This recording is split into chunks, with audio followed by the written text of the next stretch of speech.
ఓం శాంతి 5/1/2026 మధురమైన పిల్లలు, తండ్రి శ్రీమతం ద్వారా మీరు మనుషుల నుండి దేవతలుగా అవుతారు.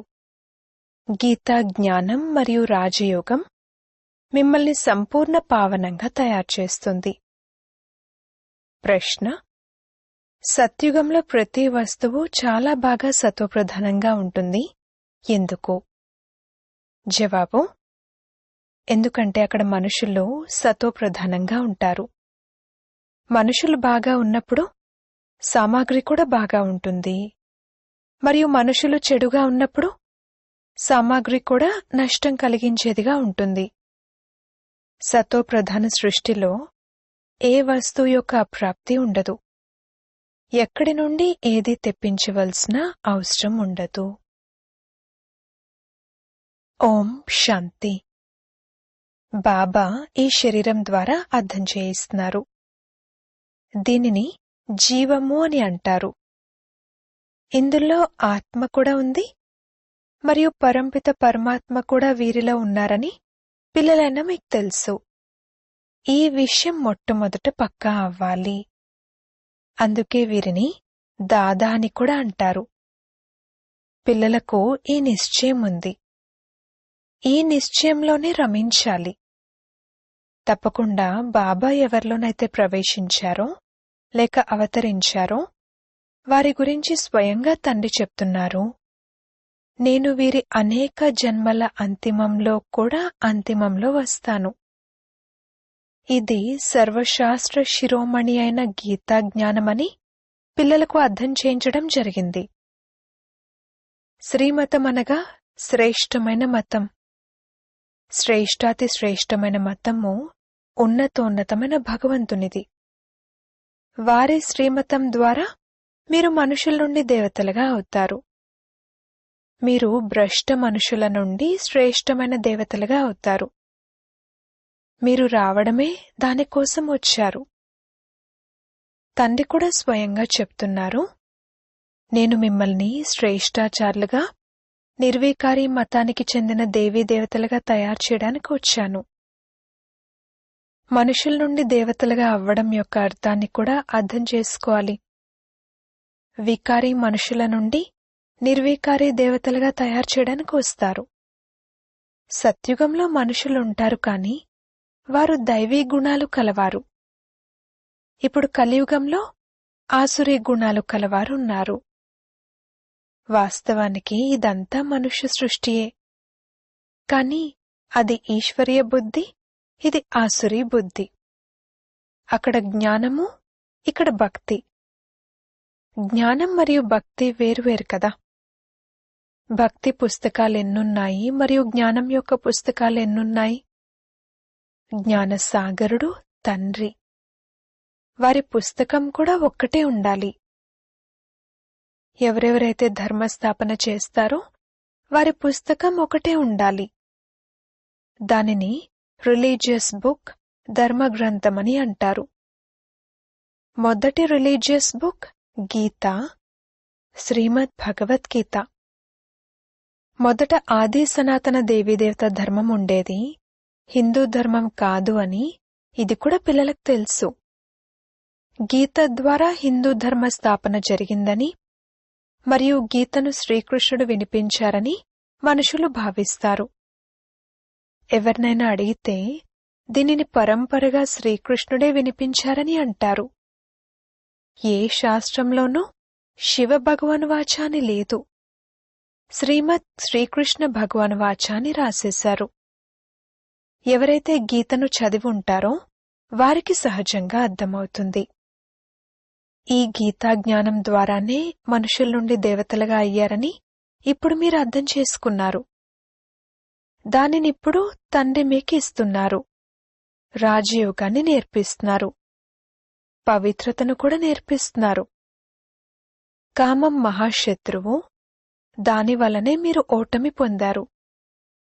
ఇప్పుడు మళ్లీ దానిపై విజయాన్ని పొందడం ద్వారా మీరు జగజ్జీతులుగా అనగా విశ్వానికి యజమానులుగా అవుతారు. ఇది చాలా సహజము. అనంతమైన తండ్రి కూర్చుని వీరి ద్వారా మిమ్మల్ని చదివిస్తున్నారు. వారు ఆత్మలందరి తండ్రి, వీరు మనుషుల యొక్క అనంతమైన తండ్రి. వీరి పేరే ప్రజాపిత బ్రహ్మ. బ్రహ్మ యొక్క తండ్రి పేరు చెప్పండి అని మీరు ఎవరినైనా అడిగితే వారు తికమక పడతారు. బ్రహ్మ, విష్ణు, శంకరులు రచన. ఈ ముగ్గురికి ఎవరైనా తండ్రి అయితే ఉంటారు కదా. ఈ ముగ్గురికి తండ్రి నిరాకారుడైన శివుడని మీరు చూపిస్తారు. బ్రహ్మ, విష్ణు, శంకర్లను సూక్ష్మవతనంలోని దేవతలుగా చూపిస్తారు. వారిపైన శివుడు ఉన్నారు.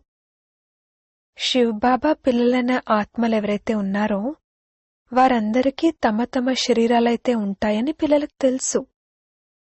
వారైతే సదా నిరాకారుడు, పరంపిత పరమాత్మ. నిరాకార పరంపిత పరమాత్మకు మనం పిల్లలమని పిల్లలకు తెలిసింది. ఆత్మ శరీరం ద్వారా పరంపిత పరమాత్మ అని అంటుంది. ఇవి ఎంత సహజమైన విషయాలు. వీటినే అల్ఫ్ బే, భగవంతుడు మరియు వారిచ్చే రాజ్యాధికార వారసత్వము అని అంటారు. చదివించేది ఎవరు? గీతా జ్ఞానాన్ని ఎవరు వినిపించారు? నిరాకారుడైన తండ్రి. వారిపై కిరీటం మొదలైనవేవీ లేవు. వారు జ్ఞానసాగరుడు, బీజరూపుడు, చైతన్యమైనవారు. మీరు కూడా చైతన్యమైన ఆత్మలు కదా. అన్ని వృక్షాల యొక్క ఆది మధ్యాంతాల గురించి మీకు తెలుసు. తోటమాలి కాకపోయినా కానీ బీజాన్ని ఎలా వేస్తారు, దాని నుండి వృక్షం ఎలా వెలువడుతుంది అనేది మీరు అర్థం చేసుకోగలరు. అవి జడమైన వృక్షాలు, ఇది చైతన్యమైనది. మీ ఆత్మలో జ్ఞానముంది. ఇంకెవ్వరి ఆత్మలోనూ జ్ఞానం లేదు. తండ్రి చైతన్య మనుష్య సృష్టికి బీజరూపుడు కనుక వృక్షం కూడా మనుషులదే ఉంటుంది. ఇది చైతన్యమైన క్రియేషన్. బీజానికి మరియు క్రియేషన్కు తేడా అయితే ఉంటుంది కదా. మామిడి విత్తనాన్ని నాటితే మామిడి పళ్ళు వస్తాయి. ఆ వృక్షం ఎంత పెద్దదిగా అవుతుంది. అలాగే మనుష్య బీజం నుండి ఎంతమంది మనుషులు వెలువడతారు. జడ బీజంలో జ్ఞానమేమీ ఉండదు. వీరైతే చైతన్య బీజరూపుడు. వారిలో మొత్తం సృష్టిరూపీ వృక్షం యొక్క జ్ఞానముంది.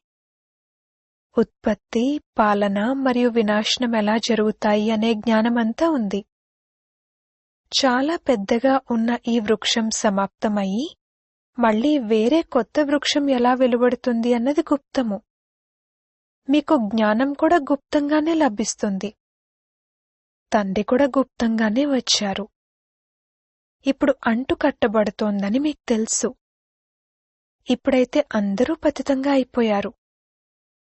అచ్చా, బీజం నుండి మొట్టమొదటి నంబర్లో ఏ ఆకైతే వెలువడిందో వారెవరు? సత్యుగపు మొదటి ఆకు అని శ్రీకృష్ణుణ్ణే అంటారు. లక్ష్మీనారాయణలను అనరు. కొత్త ఆకు చిన్నదిగా ఉంటుంది, ఆ తర్వాత పెద్దదిగా అవుతుంది. కనుక ఈ బీజానికి ఎంత మహిమ ఉంది. వీరు చైతన్యమైన వారు కదా. ఆ తర్వాత మిగిలిన ఆకులు కూడా వెలువడతాయి. వారి మహిమ అయితే జరుగుతుంది. ఇప్పుడు మీరు దేవీ దేవతలుగా అవుతున్నారు. దైవీ గుణాలను ధారణ చేస్తున్నారు. మనము దైవీ గుణాలను ధారణ చేయాలి. వీరి వలె తయారవ్వాలి. ఇదే ముఖ్యమైన విషయము. చిత్రాలు కూడా ఉన్నాయి. ఈ చిత్రాలు లేకపోతే బుద్ధిలోకి జ్ఞానమే రాదు. ఈ చిత్రాలు చాలా ఉపయోగపడతాయి. భక్తి మార్గంలో ఈ చిత్రాలకు కూడా పూజ జరుగుతుంది. మరియు జ్ఞాన మార్గంలో ఈ చిత్రాల ద్వారా మీకు ఈ విధంగా తయారవ్వాలి అనే జ్ఞానం లభిస్తుంది. భక్తి మార్గంలో మేమిలా తయారవ్వాలి అని భావించరు. భక్తి మార్గంలో ఎన్ని మందిరాలు తయారవుతాయి? అందరికన్నా ఎక్కువగా ఎవరి మందిరాలుంటాయి? తప్పకుండా శివబాబావే ఉంటాయి. వారు బీజరూపుడు. ఆ తర్వాత మొదటి క్రియేషన్ యొక్క మందిరాలుంటాయి. మొదటి క్రియేషన్ ఈ లక్ష్మీనారాయణులు. శివుని తర్వాత అందరికన్నా ఎక్కువగా వీరి పూజ జరుగుతుంది. మాతలైతే జ్ఞానాన్ని ఇస్తారు. వారికి పూజ జరగదు. వారైతే చదివిస్తారు కదా. తండ్రి మిమ్మల్ని చదివిస్తారు. మీరు ఎవ్వరినీ పూజించరు. చదివించేవారిని ఇప్పుడు పూజించరు. మీరెప్పుడైతే చదువుకుని మళ్లీ చదువులేనివారిగా అవుతారో అప్పుడు మళ్లీ పూజ జరుగుతుంది. మీరే దేవీదేవతలుగా అవుతారు. ఎవరైతే మనల్ని ఆ విధంగా తయారు చేస్తారో మొదట వారి పూజ జరుగుతుంది. ఆ తర్వాత మన పూజ నంబర్వారుగా జరుగుతుందని మీకే తెలుసు. మళ్లీ పడిపోతూ పడిపోతూ పంచతత్వాలను కూడా పూజించడం మొదలుపెడతారు. శరీరం పంచతత్వాలదే కదా. పంచతత్వాలను పూజించడమన్నా లేక శరీరాలను పూజించడమన్నా ఒకటే అవుతుంది.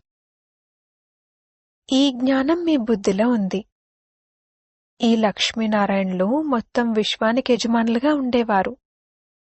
ఈ దేవీదేవతల రాజ్యం కొత్త సృష్టిలో ఉండేది.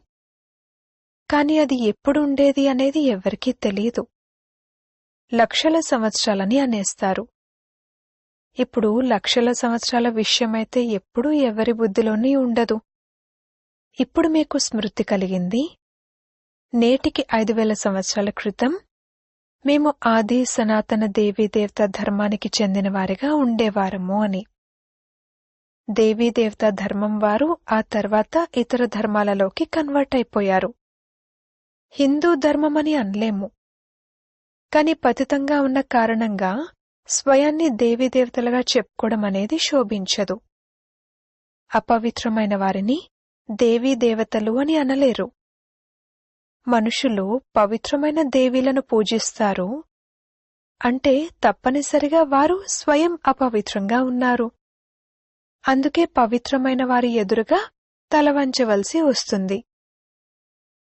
భారత్లో విశేషంగా కన్యలకు నమస్కరిస్తారు. కుమార్లకు నమస్కరించరు. స్త్రీలకు నమస్కరిస్తారు. పురుషులకు ఎందుకు నమస్కరించరు? ఎందుకంటే ఈ సమయంలో జ్ఞానం కూడా మొదట మాతలకే లభిస్తుంది. తండ్రి వీరిలో ప్రవేశిస్తారు. తప్పకుండా వీరు జ్ఞానం యొక్క పెద్ద నది అని ఇది కూడా అర్థం చేసుకుంటారు. వీరు జ్ఞాన నది కూడా, ఇంకా పురుషుడు కూడా. వీరు అందరికన్నా పెద్ద నది. బ్రహ్మపుత్ర నది అన్నింటికన్నా పెద్దది. ఇది కల్కత్తా వైపుగా వెళ్లి సాగరంలో కలుస్తుంది. మేళా కూడా అక్కడే జరుగుతుంది. కాని ఇది ఆత్మలు మరియు పరమాత్మ యొక్క మేళా అని వారికి తెలియదు. అదైతే నీటి నది. దానికి బ్రహ్మపుత్ర అన్న పేరు పెట్టారు. వారైతే బ్రహ్మతత్వాన్నే ఈశ్వరుడని అన్నారు. అందుకే బ్రహ్మపుత్రను చాలా పావనమైనదిగా భావిస్తారు. అది పెద్ద నది కనుక అది పవిత్రంగా కూడా ఉంటుంది. పతిత పావని అని వాస్తవానికి గంగను కాదు బ్రహ్మపుత్రను అనాలి. మేళా కూడా అక్కడే జరుగుతుంది. ఇది కూడా సాగరం మరియు బ్రహ్మ నదుల యొక్క మేళా. బ్రహ్మ ద్వారా దత్తత ఎలా తీసుకోవడం జరుగుతుంది? ఇవి అర్థం చేసుకోవాల్సిన గుహ్యమైన విషయాలు. ఇవి కనుమరుగైపోతాయి. ఇదైతే పూర్తిగా సహజమైన విషయం కదా. భగవాన్ వాచా, నేను మీకు రాజయోగాన్ని నేర్పిస్తాను. ఆ తర్వాత ఈ ప్రపంచమే సమాప్తమైపోతుంది. ఇక శాస్త్రాలు మొదలైనవేవీ ఉండవు. ఆ తర్వాత భక్తి మార్గంలో ఈ శాస్త్రాలుంటాయి. జ్ఞాన మార్గంలో శాస్త్రాలుండవు. ఈ శాస్త్రాలు పరంపరగా కొనసాగుతూ వస్తాయని మనుషులు భావిస్తారు. జ్ఞానమైతే ఏమాత్రమూ లేదు. కల్పం ఆయువునే లక్షల సంవత్సరాలని అనేశారు. అందుకే పరంపర అని అంటారు. దీనినే అజ్ఞానాంధకారమని అంటారు. ఇప్పుడు పిల్లలైన మీకు ఈ అనంతమైన చదువు లభిస్తుంది. దీని ద్వారా మీరు ఆది మధ్యాంతాల రహస్యాన్ని అర్థం చేయించగలరు. మీకు ఈ దేవీదేవతల చరిత్ర భౌగోళికం గురించి పూర్తిగా తెలుసు. పవిత్ర ప్రవృత్తి మార్గానికి చెందిన వీరు పూజ్యులుగా ఉండేవారు. ఇప్పుడు పూజారులుగా పతితులుగా అయ్యారు. సత్యుగంలో ఉన్నది పవిత్ర ప్రవృత్తి మార్గము. ఇక్కడ కలియుగంలో అపవిత్ర ప్రవృత్తి మార్గం ఉంది. ఆ తర్వాత నివృత్తి మార్గం ఉంటుంది. అది కూడా డ్రామాలో ఉంది. దానినే సన్యాస ధర్మమని అంటారు. ఇళ్ళు వాకిళ్లను సన్యసించి అడవుల్లోకి వెళ్ళిపోతారు. అది హద్దు సన్యాసము. కాని వారుండేది ఈ పాత ప్రపంచంలోనే కదా. మనం సంగంయుగంలో ఉన్నామని, ఆ తర్వాత కొత్త ప్రపంచంలోకి వెళ్తామని ఇప్పుడు మీరు భావిస్తారు. మీకు తిథి, తారీఖు, సెకండు సహితంగా అన్నీ తెలుసు. ఆ మనుషులైతే కల్పమాయువునే లక్షల సంవత్సరాలని అనేస్తారు. దీని పూర్తి లెక్కను తీయగలరు.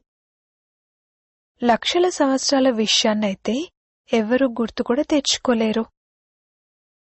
తండ్రి ఎవరు, ఎలా వస్తారు, ఏ కర్తవ్యాన్ని చేస్తారు అనేది ఇప్పుడు మీరు అర్థం చేసుకున్నారు. మీకు అందరి కర్తవ్యాలు, జన్మపత్రుల గురించి తెలుసు. ఇకపోతే వృక్షంలో ఆకులైతే లెక్కలేనన్ని ఉంటాయి.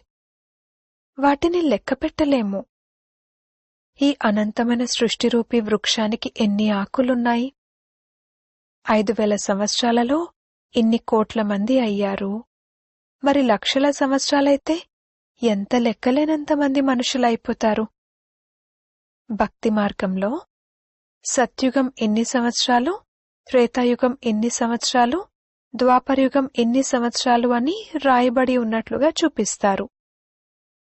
తండ్రి కూర్చుని పిల్లలైన మీకు ఈ రహస్యాలన్నీ అర్థం చేయిస్తారు. మామిడి విత్తనాన్ని చూస్తే మామిడి వృక్షం ఎదురుగా వస్తుంది కదా. ఇప్పుడు మనుష్య సృష్టి యొక్క బీజరూపుడు మీ ఎదురుగా ఉన్నారు. వారు కూర్చుని మీకు వృక్షం యొక్క రహస్యాన్ని అర్థం చేయిస్తారు. ఎందుకంటే వారు చైతన్యమైనవారు. ఇది తలకిందులుగా ఉన్న మన వృక్షమని వారు తెలియజేస్తారు. ఈ ప్రపంచంలో ఉన్నది ఏదైనా, అది జడమైనదైనా లేక చైతన్యమైనదైనా, అది యథావిధిగా రిపీట్ అవుతుందని మీరు అర్థం చేయించవచ్చు. ఇప్పుడు ఎంతగా వృద్ధి చెందుతూ ఉన్నారు. సత్యుగంలో ఇంత వృద్ధి జరగదు. ఫలానా వస్తువు ఆస్ట్రేలియా నుండి, జపాన్ నుండి వచ్చిందని అంటూ ఉంటారు. సత్యుగంలో ఆస్ట్రేలియా, జపాన్ మొదలైనవేవి ఉండేవి కాదు. డ్రామానుసారంగా అక్కడి వస్తువులు ఇక్కడికొస్తాయి. పూర్వము అమెరికా నుండి గోధుమ మొదలైనవి వచ్చేవి. సత్యుగంలో ఇలా ఎక్కడి నుండి రావు. అక్కడున్నదే ఏకధర్మం. అన్ని వస్తువులు నిండుగా ఉంటాయి. ఇక్కడ ధర్మాలు వృద్ధి చెందుతూ ఉంటాయి. దానివలన అన్ని వస్తువులు తగ్గిపోతూ ఉంటాయి. సత్యుగంలో ఎక్కడి నుండి తెప్పించరు. ఇప్పుడు చూడండి, ఎక్కడెక్కడి నుండి తెప్పిస్తున్నారు. మనుషులు తర్వాత వృద్ధి చెందుతూ వచ్చారు. సత్యుగంలోనైతే అప్రాప్తి అనే వస్తువేదీ ఉండదు. అక్కడి ప్రతి వస్తువు సతోప్రధానంగా చాలా బాగా ఉంటుంది. మనుషులే సతోప్రధానంగా ఉంటారు. మనుషులు బాగుంటే సామాగ్రి కూడా బాగుంటుంది. మనుషులు చెడ్డవారైతే సామాగ్రి కూడా నష్టం కలిగించేదిగా ఉంటుంది. సైన్స్ యొక్క ముఖ్యమైన వస్తువులు అటామిక్ బాంబులు. వాటి ద్వారా ఇంతటి వినాశనం జరుగుతుంది. వాటిని ఎలా తయారు చేస్తూ ఉండొచ్చు? తయారు చేసే ఆత్మలో డ్రామానుసారంగా ముందు నుండే జ్ఞానం ఉంటుంది. ఎప్పుడైతే సమయం వస్తుందో అప్పుడు వారిలోకి ఆ జ్ఞానం వస్తుంది. ఎవరిలోనైతే ఆ సెన్స్, ఆ తెలివి ఉంటుందో వారే పని చేస్తారు మరియు ఇతరులకు నేర్పిస్తారు. కల్పకల్పము ఏ పాత్రనైతే అభినయించారో దానినే అభినయిస్తూ ఉంటారు. ఇప్పుడు మీరు ఎంత నాలెడ్జ్ఫుల్గా అవుతారు. దీనికంటే గొప్ప జ్ఞానం ఇంకేదీ ఉండదు. మీరు ఈ జ్ఞానంతో దేవతలుగా అవుతారు. దీనికంటే ఉన్నతమైన జ్ఞానం ఇంకేదీ ఉండదు. అది మాయా జ్ఞానము. దాని ద్వారా వినాశనం జరుగుతుంది. ఆ మనుషులు, వైజ్ఞానికులు చంద్రునిపైకి వెళ్తారు, పరిశోధనలు చేస్తారు. మీ కొరకు ఏదీ కొత్త విషయం కాదు. ఇదంతా మాయ యొక్క ఆర్భాటము. చాలా షో చేస్తారు. అతి లోతుల్లోకి వెళ్తారు. ఏదైనా అద్భుతం చేసి చూపించాలని బుద్ధిని చాలా ఉపయోగిస్తారు. చాలా అద్భుతం చేయడం వలన ఇక నష్టం కలుగుతుంది. ఏమేమి తయారు చేస్తూ ఉంటారు. వాటి వలన వినాశనం జరుగుతుందని తయారు చేసేవారికి తెలుసు. అచ్చా, మధురాతి మధురమైన సిక్కిల్లదే పిల్లలకు మాతా పితా బాప్దాదాల ప్రియ స్మృతులు మరియు గుడ్ మార్నింగ్. ఆత్మిక పిల్లలకు ఆత్మిక తండ్రి నమస్తే. ధారణ కొరకు ముఖ్య సారము. మొదటి పాయింట్, గుప్త జ్ఞానాన్ని స్మరణ చేస్తూ హర్షితంగా ఉండాలి. దేవతల చిత్రాలను ఎదురుగా చూస్తూ వాటికి నమస్కరించడం, వందనం చేయడానికి బదులుగా వారి వలె తయారయ్యేందుకు దైవీ గుణాలను ధారణ చేయాలి. రెండవ పాయింట్, సృష్టికి బీజరూపుడైన తండ్రిని మరియు వారి చైతన్య రచనను అర్థం చేసుకుని నాలెడ్జ్ఫుల్గా అవ్వాలి. ఈ జ్ఞానానికి మించి ఇంకే జ్ఞానమూ ఉండదు. ఇదే నశాలో ఉండాలి. వరదానము, ఒక్క బాబా తప్ప మరెవ్వరూ లేరు. ఈ పాఠం యొక్క స్మృతి ద్వారా ఏకరస స్థితిని తయారు చేసుకునే శ్రేష్ఠాత్మ భవ. ఒక్క బాబా తప్ప మరెవ్వరూ లేరు. ఈ పాఠం నిరంతరం గుర్తున్నట్లయితే స్థితి ఏకరసంగా తయారవుతుంది. ఎందుకంటే జ్ఞానమైతే మొత్తమంతా లభించింది. అనేక పాయింట్లున్నాయి. కాని ఆ పాయింట్లన్నీ ఉంటూ కూడా పాయింట్ రూపంలో ఉండగలగాలి. ఏ సమయంలోనైతే ఎవరైనా లేక ఏదైనా కిందకు లాగుతుందో ఆ సమయంలో పాయింట్ రూపంలో ఉండగలగాలి. అదే ఆ సమయంలోని అద్భుతము. ఒక్కోసారి ఏదైనా విషయం కిందకు లాగుతుంది, ఒక్కోసారి ఎవరైనా వ్యక్తి, ఒక్కోసారి ఏదైనా వస్తువు, ఒక్కోసారి వాయుమండలము. ఇదైతే జరిగేదే ఉంది. కాని ఒక్క క్షణంలో ఈ విస్తారమంతా సమాప్తమై ఏకరస స్థితి ఉండాలి. అప్పుడే శ్రేష్ఠ ఆత్మ భవ అన్న వరదానులు అని అంటారు. స్లోగన్, జ్ఞానశక్తిని ధారణ చేసినట్లయితే విఘ్నాలు దాడి చేసేందుకు బదులుగా ఓడిపోతాయి. అవ్యక్త ప్రేరణలు. ఈ అవ్యక్త మాసంలో బంధనముక్తులుగా ఉంటూ జీవన్ముక్త స్థితిని అనుభవం చేయండి. ఇప్పుడు మీరందరూ ఏ విధంగా ముక్తులుగా అయ్యి మాస్టర్ ముక్తిదాతలుగా అవ్వండి అంటే సర్వాత్మలు, ప్రకృతి, భక్తులు ముక్తులైపోవాలి. ఇప్పుడు బ్రహ్మబాబా ఈ ఒక్క విషయంలోనే డేట్ కాన్షియస్గా ఉన్నారు. నా పిల్లలు ప్రతి ఒక్కరూ ఎప్పుడు జీవన్ముక్తులుగా అవుతారు అని. అంతిమంలో జీవన్ముక్తులుగా అయిపోతాంలే అని అనుకోకండి. అలా కాదు. బహుకాలపు జీవన్ముక్త స్థితి యొక్క అభ్యాసము బహుకాలపు జీవన్ముక్త రాజ్య భాగ్యానికి అధికారులుగా తయారు చేస్తుంది. ఓం శాంతి.